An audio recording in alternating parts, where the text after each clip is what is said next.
উনি সফরে বেরিয়েছেন হাদিস কালেকশনের জন্য। প্রচন্ড শীতের রাত, উনি মাগরিবের নামাজ এশারের নামাজ পড়ে একটা মসজিদে শুয়ে পড়লেন, আর শুয়ে শুয়ে হাদিস পড়তেছেন। কি পড়তেছেন? কথা বলেন। আর মনে মনে ভাবলেন রাতটা মসজিদে কাটায় দিই, ফজরের নামাজ পড়ে আবার বেরোবো। কিন্তু দারোয়ান এসে বলে মসজিদে থাকতে পারবেন না, ওঠেন। দারোয়ান আছে না, কথা কন। আহমদ ইবনে হাম্বল বললেন আমি শুধু রাতটা থাকতে চাই, আমি তো ফজরেরও মুসল্লি, ফজর নামাজ পড়বো তো এই মসজিদে, আমার থাকতে দাও। দারোয়ান তো দেয় না, না মসজিদে থাকার জায়গা না, যান মিয়া। উনি যে আহমদ ইবনে হাম্বল এটা চিনে নাই, থাকতে দেয়। কি করবে এখন? উনি কাঁথা গুছিয়ে হাদিসের কিতাব নিয়ে কাঁধের মধ্যে ব্যাগ নিয়ে মসজিদ থেকে বেরোয় গেলেন। কি আর করবেন, প্রচন্ড শীত, আর কাঁপতেছেন বুড়ো মানুষ। পথিমধ্যে দেখলেন বাজার, বাজার একজন খাব্বাস, শাবুন খাব্বাস, যুবক রুটি বিক্রেতা। সে রুটি বিক্রি করে, চুলার মধ্যে রুটি সেকে। সে যে সালাম দিল আসসালামু আলাইকুম, যুবক বলে ওয়ালাইকুম আসসালাম। আহমদ বিন হাম্বল বলে যুবক আমার যাওয়ার জায়গা নেই, সফরে বেরিয়েছি, খুব শীতে কষ্ট পাচ্ছি, রাতে যদি তোমার এই চুলা থেকে একটু আগুন পোহাই কোনো সমস্যা? যুবক বলে না না সমস্যা না, হালান ওয়া সাহালান, ওর সামনে আসেন আসেন, আপনি আগুন পোহাইলে আমার সমস্যা কি? সুবহানাল্লাহ পড়েন। আল্লাহ শুকরিয়া করে উনি বসলেন আর আগুন পোহাচ্ছেন। আর খেয়াল করলেন যুবক রুটি বানায় আর পরে আস্তাগফিরুল্লাহ, রুটির দলা বানায় পরে আস্তাগফিরুল্লাহ, খামির বানায় আর পরে আস্তাগফিরুল্লাহ, রুটি নিয়ে উনুনের ভিতরে চুলার ভিতরে সেকা দেয় আর পরে আস্তাগফিরুল্লাহ। দোকানদারের কাছে কেউ আসলেই সে রুটি দেয় আর পরে আস্তাগফিরুল্লাহ। ক্রেতার কাছ থেকে টাকা নিয়ে ক্যাশ বক্সে রাখে আর কি পড়ে, আবার রুটি বানানো শুরু করে আর কি পড়ে, খালি এটাই পড়তেছে। ইমাম আহমদ ইবনে হাম্বল তো আবার কিরে, এটা আবার কেমন যুবক, খালি আস্তাগফিরুল্লাহ। উনি প্রশ্ন করলেন যুবক ঘটনা কি? আসার পর থেকেই তোমার দেখতেছি তুমি রুটি বানাও, রুটি বিক্রি করো আর পড়ো আস্তাগফিরুল্লাহ, মালাকা ইয়া শাবাব। যুবক বলে আস্তাগফিরুল্লাহ আমার সবচেয়ে বেশি পছন্দের আমল, আমি সব সময় আঠার মতো ইস্তেগফারের সাথে লেগে থাকি আর সব সময় পড়তে থাকি আস্তাগফিরুল্লাহ, আর এর বদৌলতে আল্লাহ আমারে মুস্তাজাবুদ দাওয়া বানিয়ে দিয়েছে। আহমদ ইবনে হাম্বল তো অবাক, আনতা মুস্তাজাবুদ দাওয়া, তুমি মুস্তাজাবুদ দাওয়া রুটিওয়ালা? আমি এত বছর হাদিস পড়াই, আমিও তো মুস্তাজাবুদ দাওয়া না, আর তুমি রুটি বেচো বাজারে, তুমি মুস্তাজাবুদ দাওয়া, তুমি দোয়া করলেই সব কবুল হয়ে যায়? যুবক বলে না আনা মুস্তাজাবুদ দাওয়া, আমি আমার জীবনে যত দোয়া করেছি কবুল করে নিয়েছে কে? সব দোয়া কবুল করে নিয়েছে আল্লাহ, একটা দোয়া ছাড়া। কয়টা? আহমদ ইবনে হাম্বলের কৌতূহল, কিউরিয়াসিটি আরো বেড়ে গেল। কি? সব দোয়া কবুল হয়েছে একটা দোয়া ছাড়া। মাযা আলিকা দোয়া ইয়া শাব, কি সেই দোয়া? যুবক এবার বলতে শুরু করলো আমার জীবনে যে দোয়াটা আল্লাহ কবুল করে নাই সেটা হচ্ছে আমি আল্লাহর কাছে অনেক চেয়েছি, অনেক দোয়া করেছি যে আল্লাহ শুনেছি এই জামানার সবচেয়ে বড় মুহাদ্দিস, তার নাম নাকি ইমাম আহমদ ইবনে হাম্বল। আল্লাহ তোমার কাছে আমার চাওয়া আমি যেন এই ইমাম আহমদ ইবনে হাম্বলরে দেখে মরতে পারি, আমি যেন ইমাম আহমদ ইবনে হাম্বলের হাতে হাত রেখে মুসাফা করতে পারি আর তার কপালে একটা চুমু এঁকে দিতে পারি। আহমদ ইবনে হাম্বল আবেগপ্রবণ হয়ে গেলেন, চোখের পানি ছেড়ে দিলেন, বললেন যুবক তোমার এই দোয়াটাও কবুল হয়ে গিয়েছে। আহমদ ইবনে হাম্বলের দেখা সাক্ষাৎ পাওয়ার জন্য আহমদ ইবনে হাম্বলের বাড়িতে তোমার যাওয়ার দরকার নাই, আহমদ ইবনে হাম্বল তোমার দরবারে ছুটে এসেছে। আনা আহমদ ইবনে হাম্বল মুহাদ্দিসুদ দাহর, আমি নিজেই আহমদ ইবনে হাম্বল। যুবক চোখের পানি ছেড়ে দেয়, আহমদ ইবনে হাম্বল চোখের পানি ছেড়ে দেয়। যুবক চিৎকার মেরে ইমাম আহমদ ইবনে হাম্বলকে জড়িয়ে ধরে, হাতে হাত রেখে মুসাফা করে, কপালের মধ্যে চুমু খায় আর আল্লাহর শুকরিয়া করে বলে ও ইমাম আসলে এই দোয়াটাও আল্লাহ আজকে কবুল করে নিল। বিশ্বাস হয়? সবসময় ইস্তেগফার বললে আপনার দোয়াগুলোর এইভাবে কবুল করে নিবে কে? এই পাঁচটা জিনিস পাবেন সবসময় যদি ইস্তেগফারের সাথে লেগে থাকেন। রাজি আছেন তো? এজন্য বিশ্বনবী সব সময় নামাজে সালাম ফেরানোর পরে পড়তেন আস্তাগফিরুল্লাহ। কি পড়তেন? 3 বার পড়তেন আস্তাগফিরুল্লাহ আস্তাগফিরুল্লাহ আস্তাগফিরুল্লাহ। পড়তে রাজি আছেন?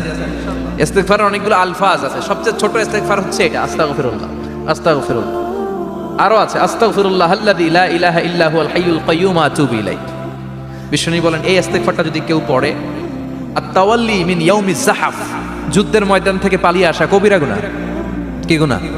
কাফেরদের সাথে যুদ্ধ, আমি তাগড়া যুবক, তলোয়ার নিয়ে নেমেছি, আমার দেহের এক ফোঁটা রক্ত থাকা পর্যন্ত আমি যুদ্ধ চালিয়ে যাব, আমি ফিরে আসতে পারবো না, আইনটা কার? ফিরে আসলে কবিরা গুনাহ। বিশ্বনবী বলেন যুদ্ধের ময়দান থেকে ফিরে এসেছে এরকম কবিরা গুনাহ অবলম্বনকারীও যদি আস্তাগফিরুল্লাহ আল্লাযী লা ইলাহা ইল্লা হুয়াল হাইয়ুল কাইয়্যুম ওয়া আতুবু ইলাইহি পড়ে, ওই কবিরা গুনাহকারীকেও ক্ষমা করে দিবে কে? পড়তে রাজি আছেন তো?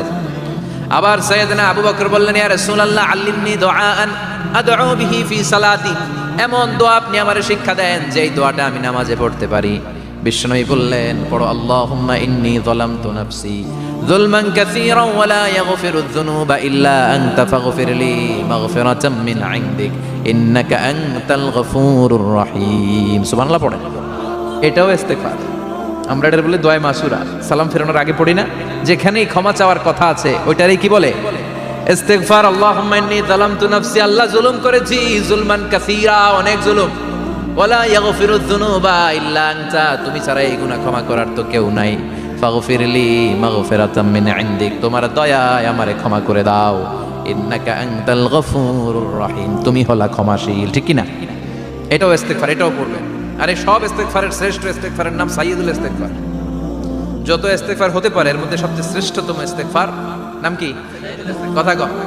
বুখারীর বর্ণনা, শাদ্দাদ ইবনে আউস রাদিয়াল্লাহু তাআলা আনহু বর্ণনা করেন, এই সাইয়্যিদুল ইস্তেগফার দিনের বেলা যে পড়বে ওই দিনে মারা গেলে সে জান্নাতি। এই সাইয়্যিদুল ইস্তেগফার রাতের বেলা যে পড়বে ওই রাতে যদি ইন্তেকাল হয় ওই লোকটা জান্নাতি। মুখস্থ আছে না? কার কার মুখস্থ? হাত তুলে। মাশাআল্লাহ, তাবারাকাল্লাহ, মাশাআল্লাহ, মাশাআল্লাহ। আর যাদের নাই তাদের হোমওয়ার্ক, তাদের আল্লাহুম্মা আনতা রাব্বি লা ইলাহা ইল্লা আনতা খালাকতানি ওয়া আনা আবদুক ওয়া আনা আলা আহদিকা ওয়া ওয়া'দিকা মাস্তাতা'তু আউযু বিকা মিন শাররি মা সানা'তু আবুউ লাকা বিনি'মাতিকা আলাইয়া ওয়া আবুউ লাকা বিযামবি ফাগফিরলি ফাইন্নাহু লা ইয়াগফিরুয যুনুবা ইল্লা আনতা। সুবহানাল্লাহ পড়েন। আজকে রাতে পড়ছেন, মারা গেলে জান্নাতি। চিল্লায় পড়েন না আল্লাহু আকবার। এজন্য বিশ্বনবী বলেন, আমার আগের গুনাহ মাফ, পরের গুনাহ মাফ, তারপরেও প্রতিদিন আমি 70 বার তওবা ইস্তেগফার পড়ি। আজকে থেকে পড়তে রাজি আছেন তো? বেশি বেশি ইস্তেগফার পড়া যাবে না? একটু প্রাণ খুলে, দিল খুলে আওয়াজ করে পড়েন তো আস্তাগফিরুল্লাহ। আর জোরে পড়েন আস্তাগফিরুল্লাহ। আবার সবাই পড়েন আস্তাগফিরুল্লাহ। সব সময় তওবা ইস্তেগফার যারা পড়ে তাদেরকে পছন্দ করে কে? সব সময় জিকির করে করে জিহ্বাটারে যারা ভিজিয়ে রাখে তাদেরকেও পছন্দ করে কে?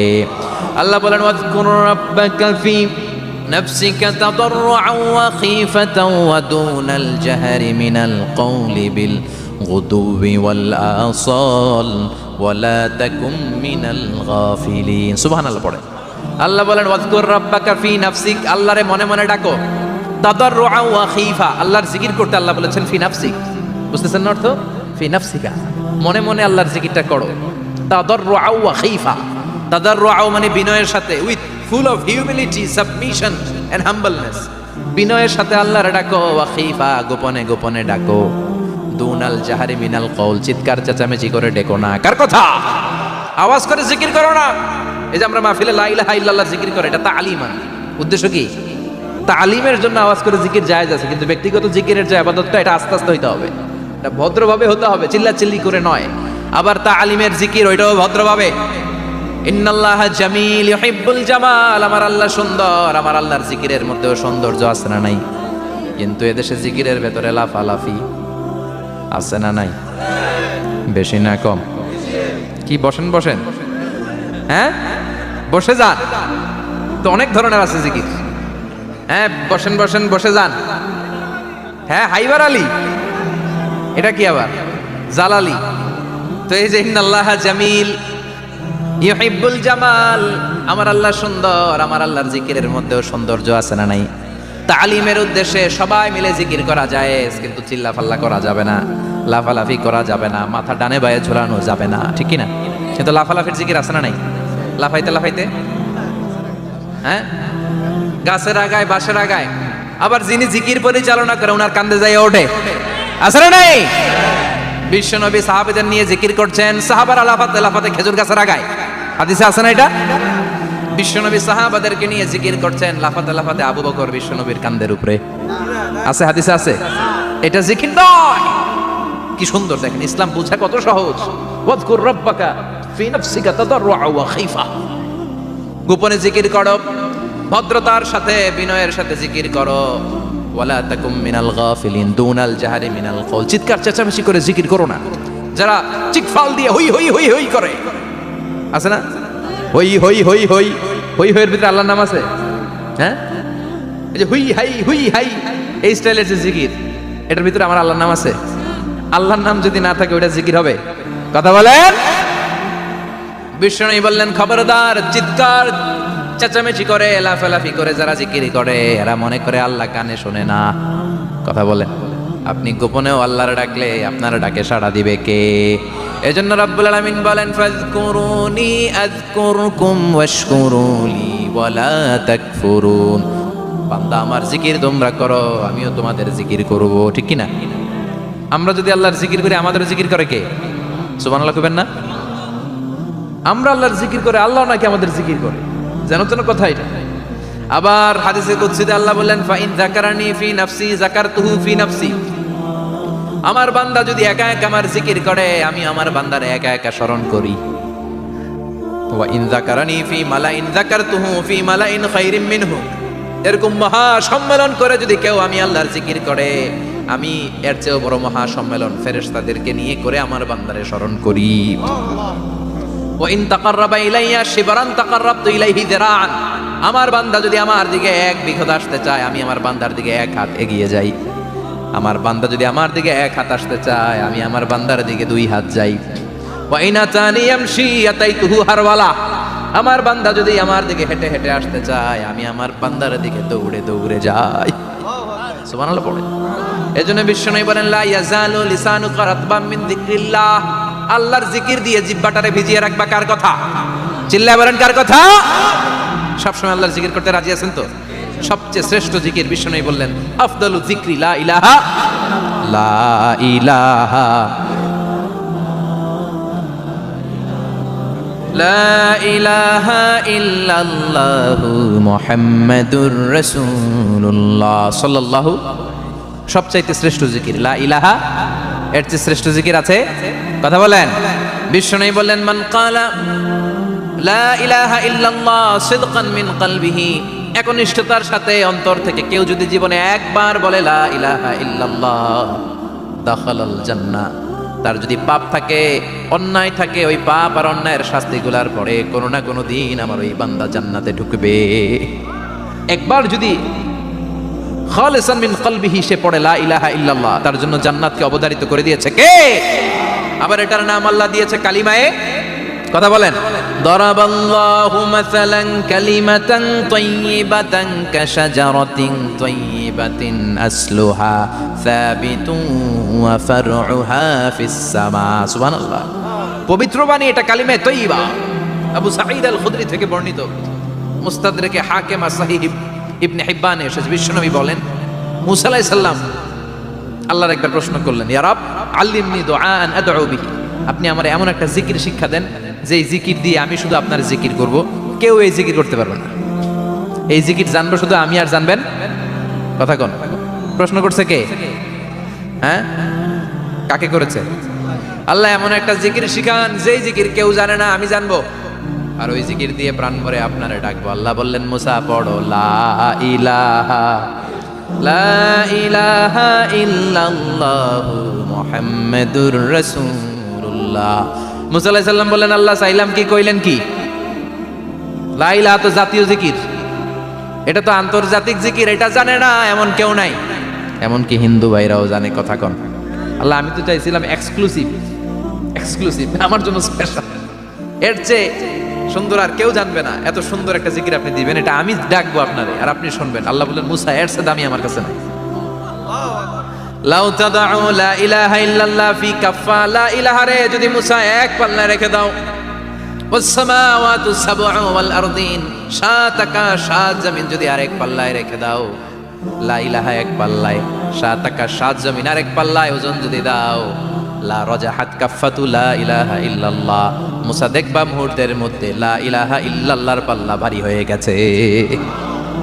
সাত আকাশ সাত জমিন এক পাল্লায়, শুধু লা ইলাহা ইল্লাল্লাহ আরেক পাল্লায়, মুহূর্তে লা ইলাহার পাল্লাটারে ভারী করে দিবে কে? এটা বিপ্লবী বাণী। আমরা এটার ভিক্ষার মধ্যে লাগাইছি। এখন ভিক্ষা করার সময় লা ইলাহা আছে না নাই? একটা টাকা দিয়া যান, আমি গরিব ইনসান আরো সমান। একটা টাকা দিয়া যান আমি গরিব ইনসান, আছে না নাই? জুমার নামাজের সময় ভিক্ষা করে একটা টাকা দিয়া যান আর লা ইলাহার জিকির লগে, আছে না নাই? এটা আমরা ভিক্ষার জিকির বানাইছি, এটা তো বিপ্লবী বাণী। এই বাণীর পক্ষে যারা, তারা ন্যায় আর সত্যের পক্ষে চিল্লায় বলেন ঠিক কিনা? এই বাণীতে যারা বিশ্বাস করে তারা এক আল্লাহর সামনে মাথা নত করে দেয়। গোটা পৃথিবীর কোন শক্তির সামনে ওই মাথা নত হয় না, ঠিক কিনা? এই লা ইলাহা যারা আমরা মানি, আল্লাহ ছাড়া কারোর সামনে মাথা নত করব? কোন শক্তি আমাদের মাথা নত করাতে পারে? এই কালেমার আন্দোলন যারা করে তারা আল্লাহ ছাড়া পৃথিবীর কাউরে ভয় পায় না। আর তারা চায় কালেমার পতাকা পৃথিবীর মধ্যে যেন পথ পথ করে উড়ে, ঠিক কিনা? বাংলার জমিনে কালেমার পতাকা উড়ুক, আমরা চাই কি চাই না? কোনো একদিন এ দেশের আকাশে কালিমার পতাকা উড়বে, সেদিন সবাই খোদাই বিধান পে দুঃখ বেদনা ভুলবে। কোনো একদিন এ দেশের আকাশে কালিমার পতাকা উড়বে, সেদিন সবাই খোদাই বিধান পে দুঃখ বেদনা ভুলবে। চিৎকার করে বলেন ঠিক কিনা? এই কালেমার সমাজ যদি হয়, ওই সমাজে কেউ লাঞ্ছিত হবে না, ওই সমাজে কোনো নারী নিগৃহীতা হবে না, ওই সমাজের কোনো কাজের মেয়েরা ধর্ষিতা হবে না, ওই সমাজে দুর্নীতি থাকবে না, ঘুষ থাকবে না, চাঁদাবাজি থাকবে না, টেন্ডারবাজি থাকবে না। সমাজটারে শান্তি দিয়ে সমৃদ্ধ করে দিবে কে? এজন্য সব সময় জিকির করতে হবে একজনের, চিল্লায় বলেন তিনি কে? শ্রেষ্ঠ জিকির হচ্ছে লা ইলাহা। করতে রাজি আছেন? সব সময় জিকিরটা করতে রাজি আছেন? Every night and every day, every night and every day, never forget to say la ilaha illallah, never forget to say la ilaha illallah. পড়েন, every night and every day, every night and every day, never forget to say la ilaha illallah, never forget to say la ilaha illallah, never forget to say la ilaha illallah. When you're walking down the street, use your time and repeat and say in every heartbeat la ilaha illallah. When you're walking down the street, use your time and repeat and say in every heartbeat la ilaha illallah. Every night and every day, every night and every day, never forget to say la ilaha illallah. চিল্লায় বলেন ঠিক কিনা?